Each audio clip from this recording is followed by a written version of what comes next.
Bien, donc dans ce troisième cas, on va chercher toujours la limite en un réel, mais où cette fois-ci, le résultat de cette limite vaut, dans un premier temps en tout cas, une forme où on obtient 0 au numérateur et 0 au dénominateur. C'est ce qu'on appelle tout simplement le cas 0 sur 0.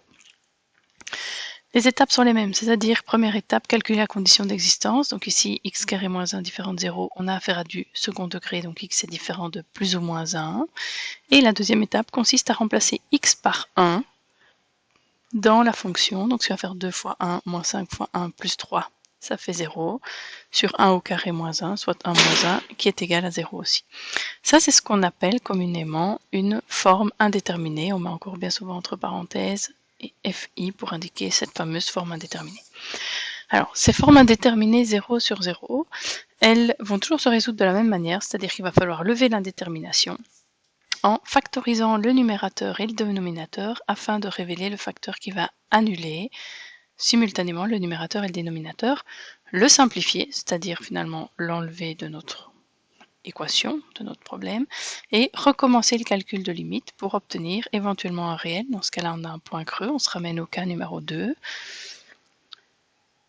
ou encore à un réel sur 0, et dans ce cas-là, on applique le cas juste avant, le cas numéro 2 cette fois-ci, qui détermine alors l'asymptote verticale. Toutes les techniques de factorisation sont rappelées à la fin de votre fascicule. Bien, le numérateur, ici, vous avez 2x³ moins 5x plus 3, il faut le factoriser. On a vu que, juste au-dessus, 1 annule le numérateur. Si 1 annule le numérateur, ça veut dire que 2x³ moins 5x plus 3 peut s'écrire comme un produit de deux polynômes, un polynôme du premier degré de la forme x moins 1, puisque si 1 annule ceci, ça vaut 0, fois forcément un polynôme du deuxième degré. Je vais mettre de manière très théorique ax carré plus bx plus c. Bien, alors une des techniques pour factoriser des polynômes de degré supérieur à 2, c'est ce qu'on appelle la méthode d'Horner. Alors cette méthode de Horner, elle consiste à recopier les coefficients de chaque degré. Bon, ben ici on voit qu'il y a 0x carré, donc on le note quand même ce 0, puis le coefficient du premier degré moins 5, et on termine avec la fameuse constante 3 qu'on note ici tout à la fin de cette première ligne. Puisque 1 annule le numérateur, 1 annule le numérateur, c'est la fameuse valeur ici derrière le moins, c'est la division par x moins a. Je recopie cette valeur qui annule à cet endroit dans le tableau. Ensuite, la technique, c'est toujours la même chose. Le premier coefficient va tout simplement descendre, donc je recopie le 2 juste ici en dessous. Je multiplie le 2 par 1. Le résultat de cette multiplication fait 2, je le note dans la colonne suivante. Et ces deux valeurs-là, je les additionne. 0 plus 2, ça fait 2, je note le résultat juste ici en dessous. Et je recommence le même cheminement. 2 fois 1, ça fait 2, je vais noter le résultat dans la colonne juste après. Donc en dessous de moins 5, je note le 2. J'additionne. Moins 5 et 2, ça fait moins 3. Je multiplie moins 3 par 1, ce qui fait moins 3, je le note dans la dernière colonne. Et si j'additionne 3 et moins 3, j'arrive à 0, c'est l'équivalent du reste d'une division euclidienne. Donc en réalité, 2x³ moins 5x plus 3 peut se factoriser sous la forme x moins 1, puisqu'on l'a dit tout à l'heure, 1 va annuler le fameux numérateur, donc c'est qu'il y a un terme de la forme x moins 1 quelque part.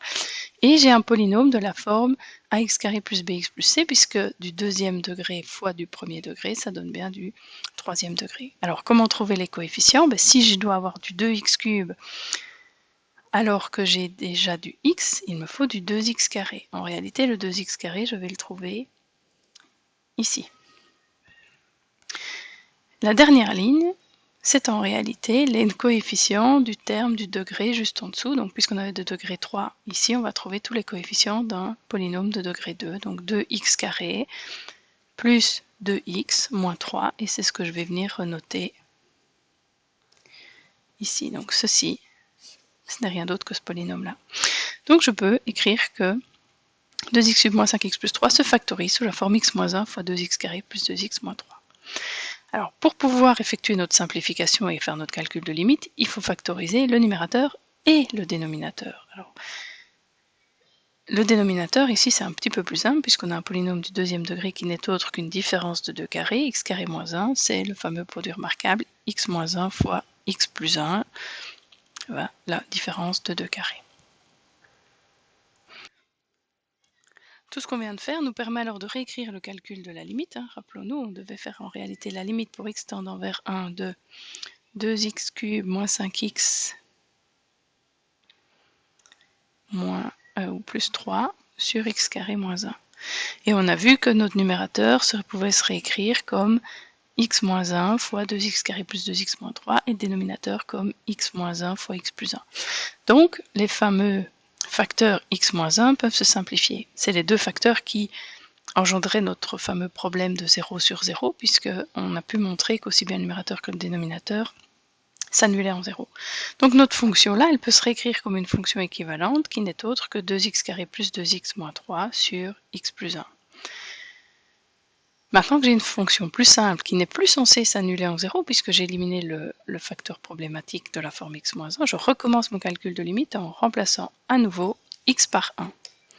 Donc je remplace x par 1 ici, là et là, ça donne 2 fois 1 au carré plus 2 moins 3 sur 1 plus 1, soit 1 demi. Donc ça veut dire que quand on s'approche de 1 sur l'axe des x, les images s'approchent de 1 demi. Mais on l'a dit tout à l'heure, 1 n'appartient pas au domaine de la fonction, puisque c'est une condition d'existence. Mais s'il n'appartient pas, en l'occurrence ici, le domaine il avait la forme tous les réels sauf 1 et moins 1. Donc le domaine il avait cette allure-là.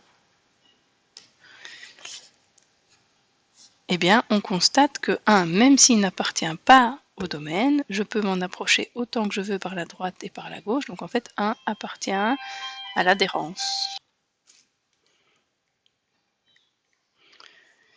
Donc si 1 appartient à l'adhérence, la limite en 1, elle a quand même du sens, c'est-à-dire qu'on va pouvoir aller voir aussi près qu'on veut de 1 ce qui se passe. Et en réalité, on vient de trouver que quand je m'approche de 1, les images vont s'approcher de 1,5, même si le point n'appartient pas réellement à la fonction. Et donc ça, c'est ce qu'on interprète communément comme étant un point creux dont les coordonnées sont 1, 1,5, donc 1 parce que x tend vers 1,